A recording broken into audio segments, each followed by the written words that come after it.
Hello pour ce nouvel épisode du podcast spécial semaine reconversion.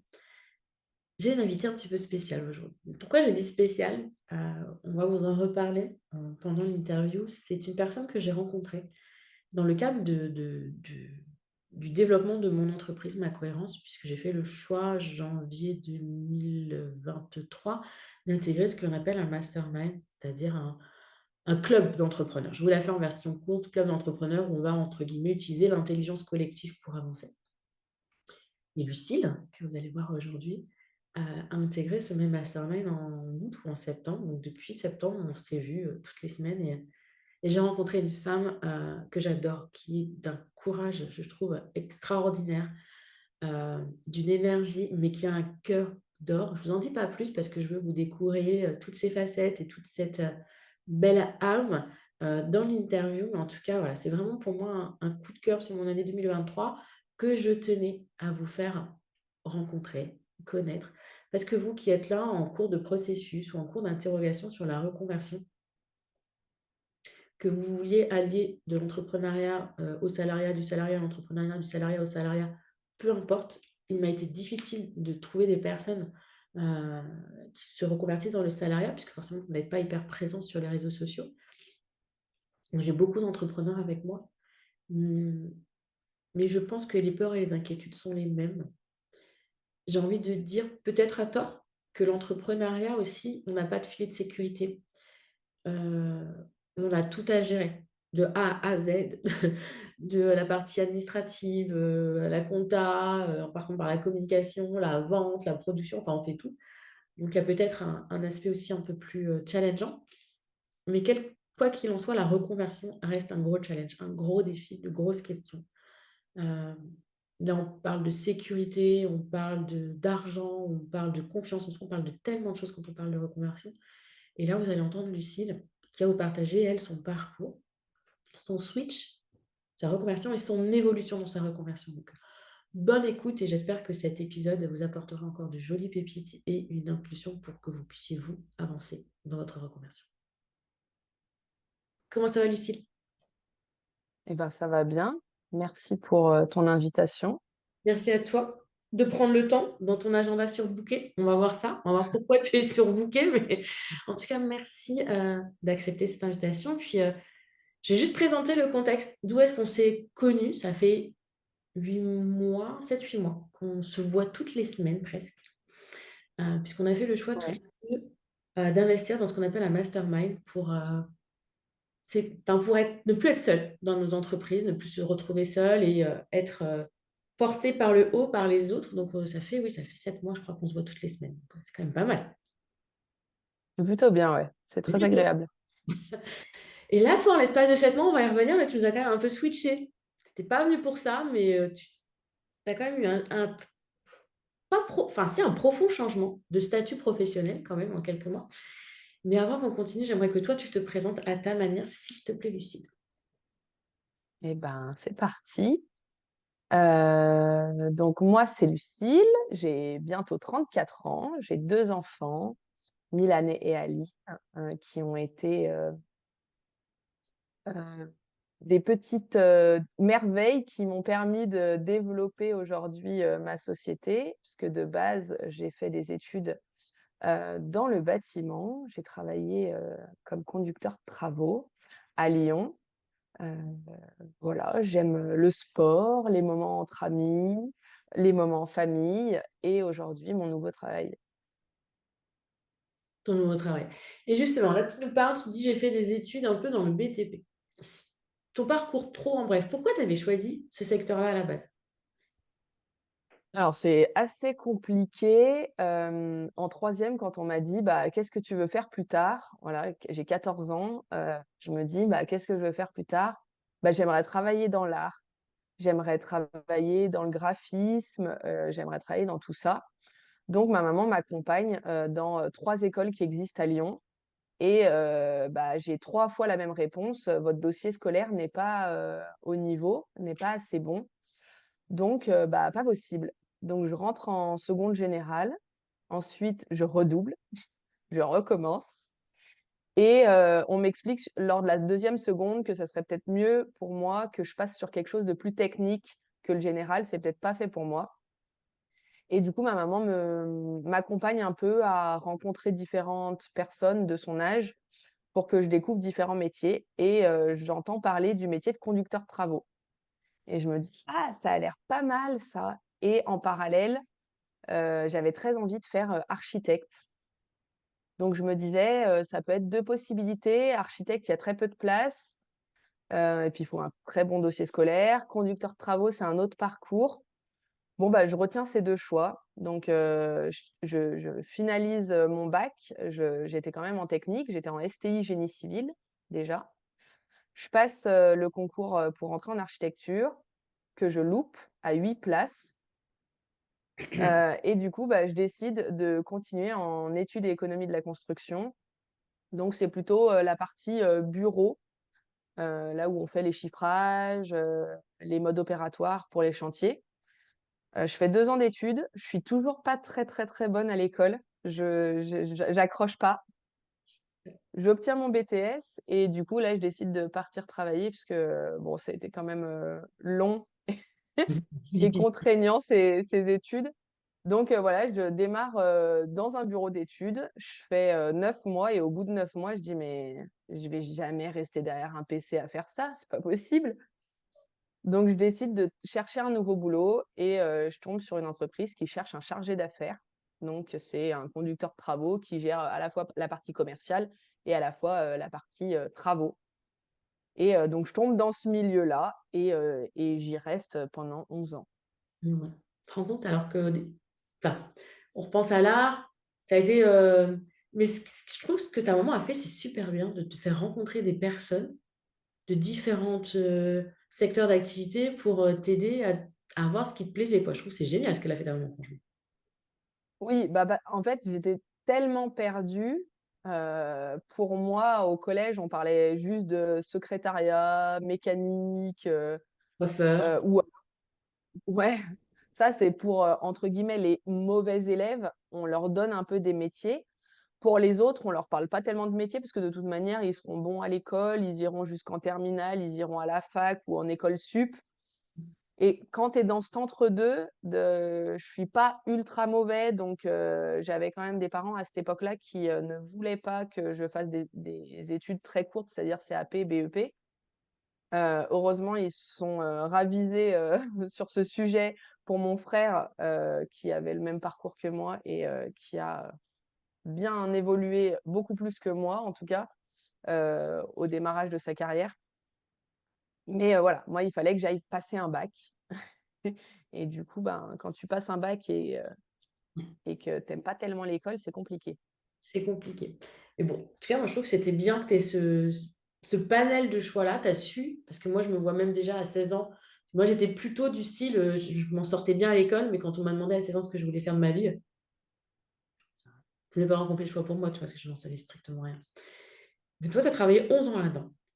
Qu'est-ce qui a fait qu'au bout de 11 ans, parce que tu as complètement changé, hein, on est d'accord, après tu t'es orienté vers le community management, la gestion de compte Instagram et la formation et le coaching sur Instagram. On est d'accord qu'on n'est pas du tout dans le même milieu, on n'est pas du tout dans la même activité.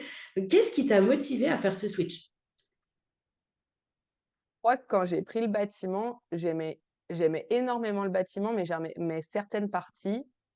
En 11 ans, le métier a énormément évolué et petit à petit, je me levais le matin en me disant: «Mais qu'est-ce que je fous là?»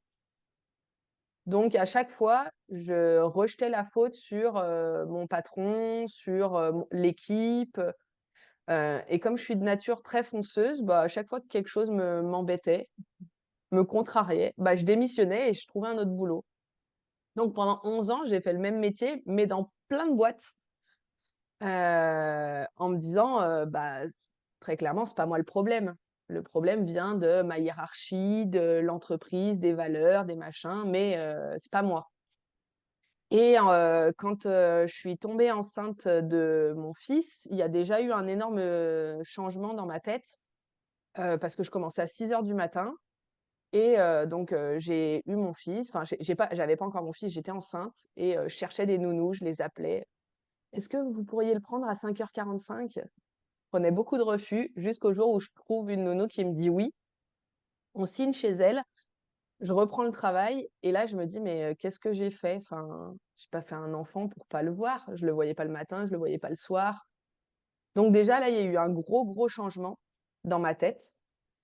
J'ai démissionné, Nouvelle fois. encore une fois. Ça faisait 3 mois que j'avais repris, le boulot et je suis partie, chez un bailleur social, pour faire, plutôt côté immobilier, tout ce qui va être état des lieux entrant, sortant, remise, au propre des appartements et du coup, c'est des boulots où il y a beaucoup moins d'heures.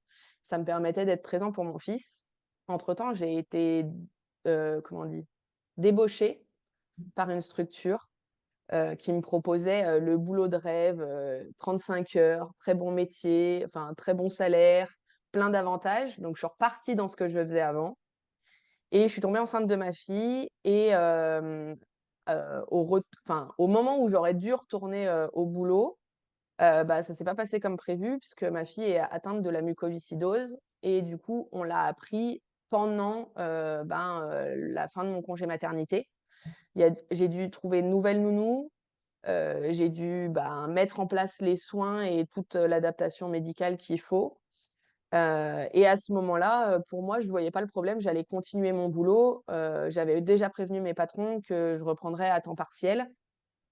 Pour eux, c'était OK et en fait, en parallèle, depuis 2018, donc ma première grossesse, j'avais entrepris, des formations dans le community management, dans, la stratégie de communication, sur les réseaux sociaux.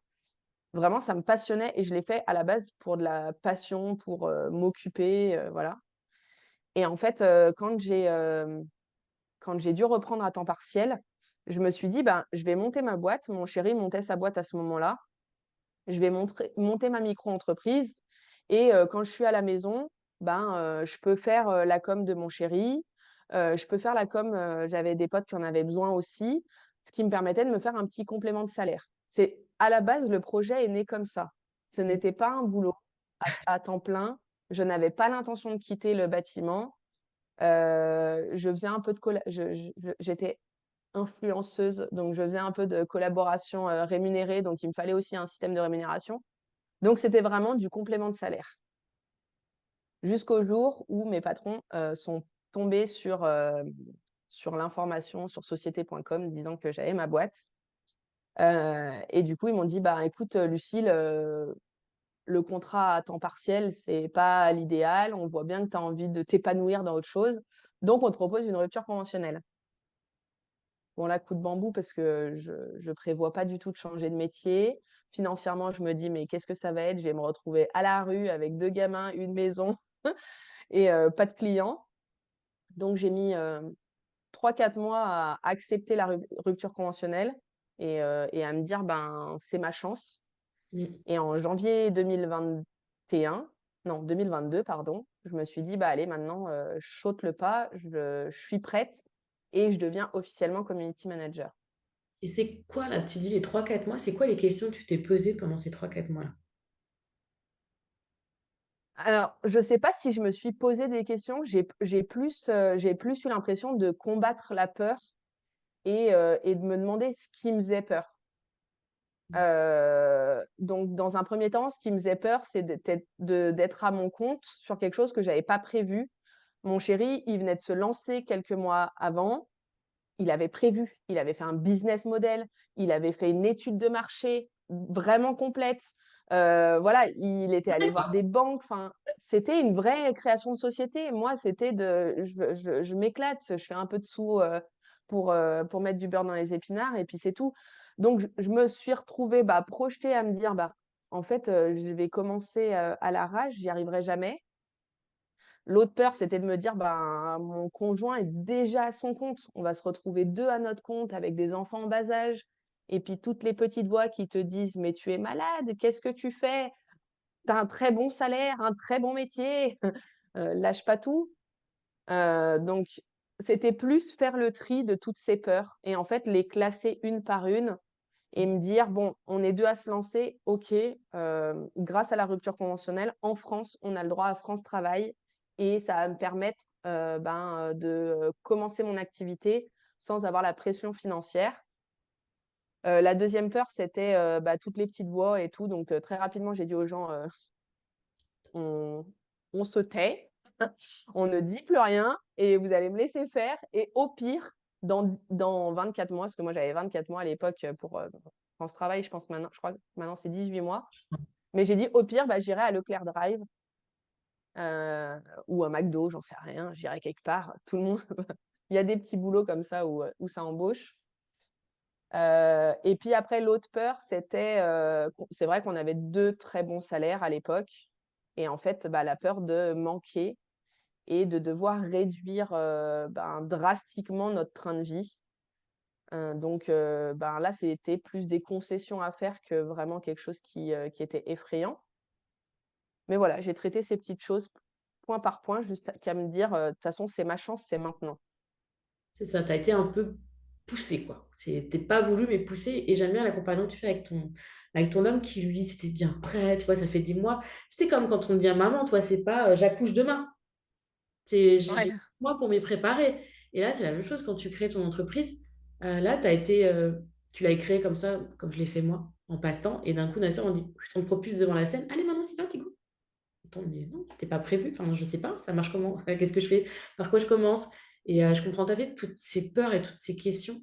L'argent, le manque.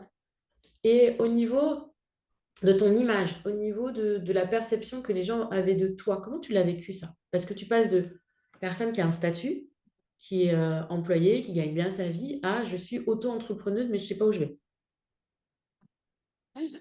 Hem, je crois que j'ai jamais trop porté d'attention là-dessus.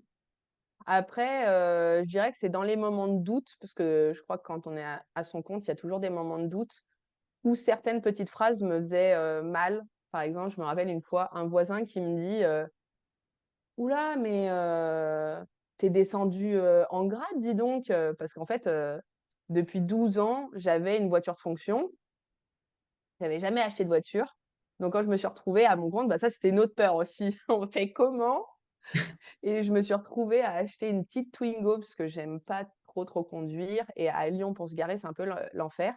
Donc je m'étais dit: «Je veux une toute petite voiture».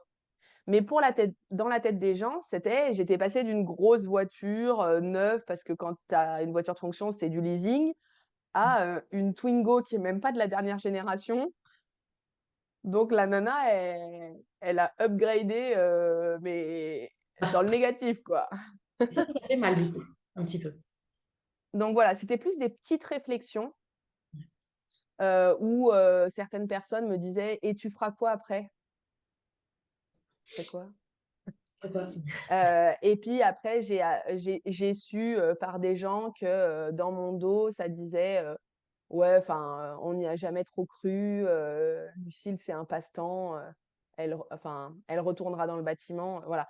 Mais vu que c'est des choses qui m'ont pas vraiment été dit en face, mis à part deux trois petites réflexions que j'ai pas trop, mal vécues, enfin, en fait, j'ai pas écouté. Mais je suis plutôt du genre à pas écouter, ce qu'on dit, autour. Bulldozer, je sais pas. Mode De bulldozer. quoi? En mode bulldozer, quoi, tu fonces. Ouais. Ta Non, décision. mais il faut pas écouter les pia-pia. Parce que quand même, donc ça c'était, tu m'as dit janvier 2022, donc tu te lances officiellement dans le community management. Donc community management, pour celles qui ne le savent pas, c'est la gestion de communautés. Hein. Community management, je gère des communautés, donc Instagram, ça peut être Facebook, ça peut être LinkedIn, etc. Donc toi, c'était Instagram. Mais aujourd'hui, qu'est-ce que tu fais aujourd'hui, Lucille? Aujourd'hui, je suis dirigeante d'une agence de communication à 360.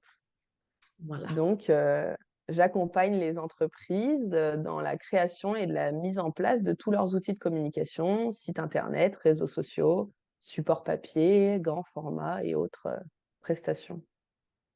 Quand même. Ça, c'était ces derniers mois, je l'ai vu l'évolution. J'étais là, j'étais à tes côtés. Mmh. Je fais du coaching, enfin, pour les personnes qui veulent être sur Instagram, être présentes sur Instagram parce qu'elles en ont besoin pour leur entreprise.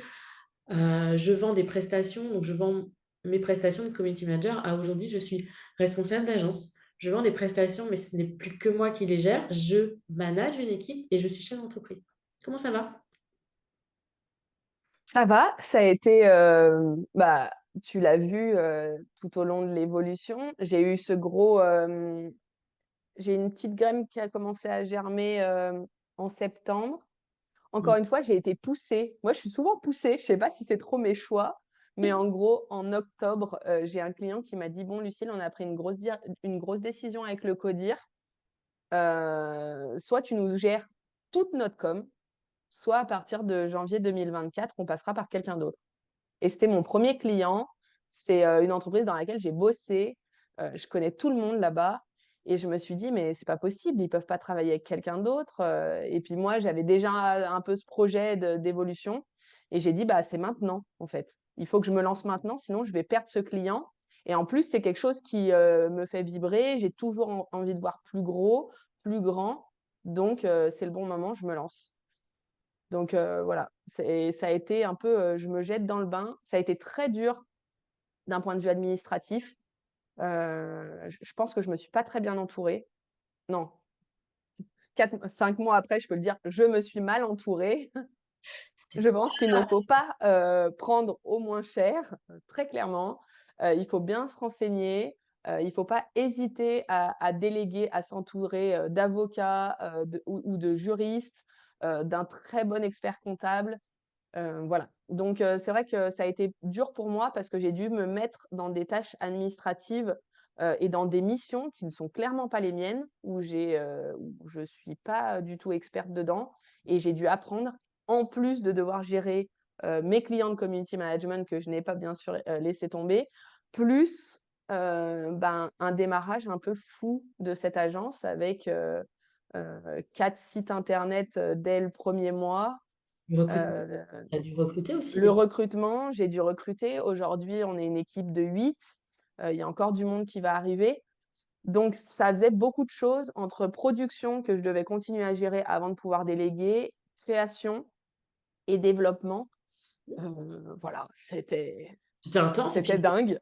hein, donc là où il y en a qui n'ont pas suivi, tu es maman de 2 enfants, dont une petite louloute qui a quand même, la mucoviscidose, donc tu as des soins supplémentaires par rapport à une enfant qui n'en souffre pas. Donc il y avait aussi tout ce processus-là, toi, de ton côté, de maman, quoi, de maman, avec un homme qui est aussi chef d'entreprise, enfin voilà, de multicasquette, donc bravo.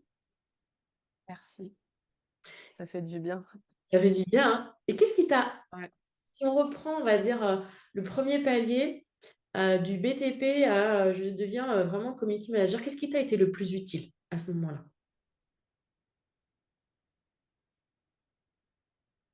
Je pense, c'est de me faire confiance Mmh mh. et vraiment, en fait, j'ai pris conscience de ça il y a peu de temps, donc c'est la chose que je pourrais dire à tous ceux qui aimeraient se lancer. C'est que pour moi, mis à part les 2 3 fois où j'ai rigolé en disant, que j'irais travailler au Drive à côté de chez moi, j'ai jamais pensé que, je n'y arriverais pas. J'ai toujours cru que ça fonctionnerait. Alors, j'ai jamais cru que j'irais vivre à Dubaï ou, que je ferais, 10 000 € mensuels de rémunération, par mois, mais par contre, j'ai toujours su que ça fonctionnerait et je pense que ça m'a conditionnée pour que ça fonctionne. Ah bon, forcément, mode loi de l'attraction activée. Et là, dans le 2e processus où tu es passé de community manager à chef d'agence, même combat?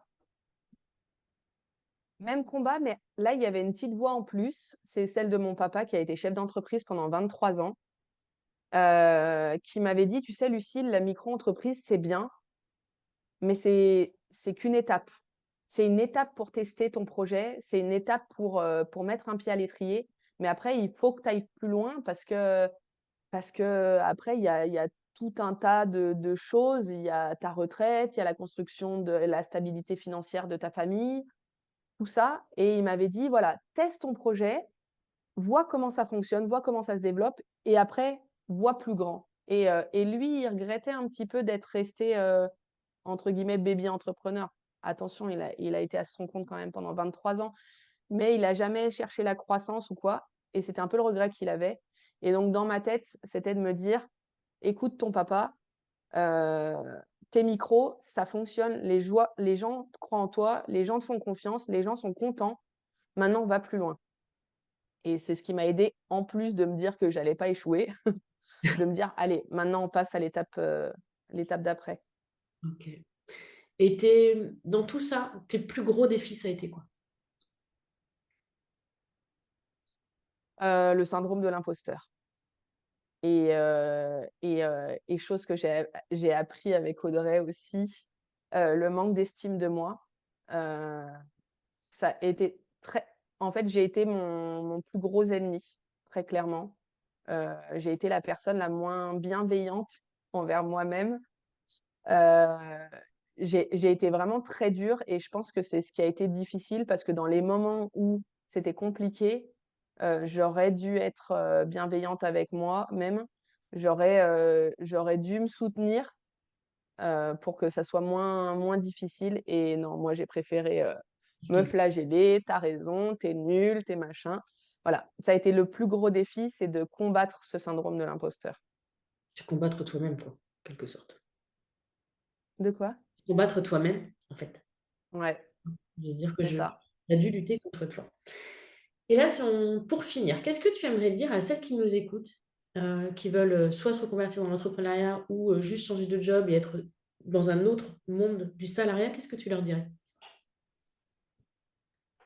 Je leur dirais que si elles ont cette petite voix qui leur dit qu'elles sont pas à la bonne place, et ben, c'est que la voix, elle a raison et qu'il faut l'écouter et qu'on n'a qu'une vie et franchement, c'est ma fille, de quelques mois qui m'a appris ça, mais on peut pas gâcher sa vie, parce qu'on a fait des mauvais choix d'études ou parce qu'on n'est pas bien. Vraiment, écoutez-vous. Faites-vous confiance, et ça passe parce que malgré des très grosses difficultés, et il y a des difficultés personnelles que je garde pour moi, mais qui ont été là pendant ma reconversion, heu, on peut y arriver en fait. En fait, on peut y arriver. Écoutez pas trop cette petite voix qui dit que vous allez pas y arriver, vous allez le faire, vous allez y arriver et croyez en vous parce que l'étape d'après, elle est incroyable. Que veux-tu que je rajoute après ça? Merci Lucille. Pour celles qui veulent en savoir plus sur ton agence, je mettrai le lien de ton agence Lucille M, en bas. Donc, pour les curieuses qui auraient envie de voir, bah, ton évolution, voir ton parcours, n'hésitez pas et je mettrai le lien de ton compte Instagram, perso, bien évidemment. Et je te remercie de ton partage à cœur ouvert, de toutes ces belles avancées et puis encore, moi qui ai vécu là en inside ces 7 derniers mois, bravo, bravo pour moi, vous m'avez impressionnée parce qu'à un moment donné, moi étant épuisée, fatiguée, tout ça, je vous ai perdu de vue, je sais pas, un truc, un rendez-vous, je suis pas venue et la semaine d'après, je fais: «Comment ça, vous montez des agences? Attendez, il se passe quoi? Je suis où là?» Attendez, j'ai une semaine quoi, j'ai pas été là une semaine. Je sais pas ce qu'on m'avait fait, mais bon, voilà, vous m'avez impressionnée, donc vraiment bravo. Eh ben, merci à toi. Pour celles qui nous écoutent, croyez en vous. Si vous avez besoin d'échanger, hésitez pas, je serais ravie de pouvoir, bah, papoter avec vous, sur Instagram. Merci à toi Audrey, parce que, ben, merci de m'avoir invitée, mais aussi merci pour, ton soutien et tes conseils pendant, ces 7 derniers mois et heu et puis, hâte de voir, ce que la suite, nous réserve. Moi aussi, j'ai hâte. Merci Lucie et à très bientôt. Salut. Alors, qu'avez-vous pensé de cet échange avec Lucille, de son énergie? Elle aurait été un petit peu stress, ma chère Lucille, parce qu'elle a pas l'habitude de se prêter au jeu comme ça, de l'interview, de parler d'elle. Mais en tout cas, moi, je trouve qu'elle s'en est très, très bien sortie et surtout, voilà, elle vous a partagé ses insights, gérer ses peurs, comment elle a fait pendant la période où elle se posait beaucoup de questions. C'est pas des questions qu'elle se posait, elle essayait de comprendre ce qui lui faisait peur et de répondre à ses peurs. Je vous le dis régulièrement sur ce podcast, une peur, c'est une émotion. Elle est là, on l'accueille. Plus vous allez vous barricader, plus vous allez lutter contre, plus elle va grossir, plus elle va devenir forte et plus elle va devenir bloquante. À l'inverse, plus vous l'accueillez, plus vous essayez de comprendre, plus vous essayez d'analyser, de lui répondre, plus elle va vous aider à avancer parce que vous allez comprendre ce qui vous bloque et vous allez, entre guillemets, bah, dialoguer avec vous-même. Et vous n'allez pas vous combattre, comme quand on a parlé de syndrome de l'imposteur, mais vous n'allez pas vous combattre, vous allez vous tenir par la main pour avancer. Voilà ce que c'est d'accueillir ces peurs, de les comprendre et de leur répondre. On leur tient la main et on avance ensemble plutôt que de combattre. D'accord? Donc ça, c'est vraiment un partage de la part de Lucie que je trouve hyper riche pour vous qui êtes dans ce parcours de reconversion ou de transition professionnelle. Essayez de discuter et d'échanger avec vos peurs parce qu'elles ont beaucoup à vous dire. Parfois, vous dites: «Oui, mais si je les écoute, ça va me bloquer, je ne vais pas avancer, c'est encore pire». Mais de toute façon, si vous ne les écoutez pas, vous n'avancerez pas, puisqu'elles vous bloqueront. Elles finiront à un moment ou à un autre par vous barrer la route. Donc, apprenez à les écouter et justement à faire en sorte de les rassurer, de leur expliquer comment vous voyez les choses. Bah, j'irai à McDo ou j'irai à l'usine, on va diminuer notre train de vie ou je vais mettre X euros de côté pendant 6 mois, 1 an et je pourrais vraiment me lancer dans cette activité dans 1 an parce que j'aurai tant de côté et que ça me rassure. Il y a plein de possibilités de rassurer vos peurs. Il y a plein en fait, j'aime bien le fait qu'il n'y a que des solutions. Simplement, parfois, quand on a le nez dedans, on n'arrive pas à identifier le comment. Donc faites-vous accompagner, faites-vous aider, parlez-en. N'hésitez vraiment pas à vous faire aider, à vous faire accompagner. Pour ma cohérence, je mets en place actuellement le programme Élan. Si c'est un programme qui vous parle, eh bien, vous pouvez m'envoyer un message en me disant Audrey, toc toc, ça me parle, à audrey@macohérence.com. Vous pouvez télécharger le guide de la reconversion pro by My Cohérence qui est gratuit. Vous pouvez aller faire un bilan de compétences. Vous pouvez aller voir un conseiller en évolution professionnelle. Vous avez de multiples possibilités. Lucille vous l'a dit. Écoutez cette petite voix. Ne restez pas là en stand-by à vous dire non, c'est pas possible. Non, essayez. Essayez, ça ne veut pas dire faire, ça veut juste dire j'essaye, j'en trouve la porte, je vois ce qui se passe. Autorisez-vous ça. Vous le méritez. Et je vous donne rendez-vous très très bientôt pour un prochain épisode. Ciao, ciao.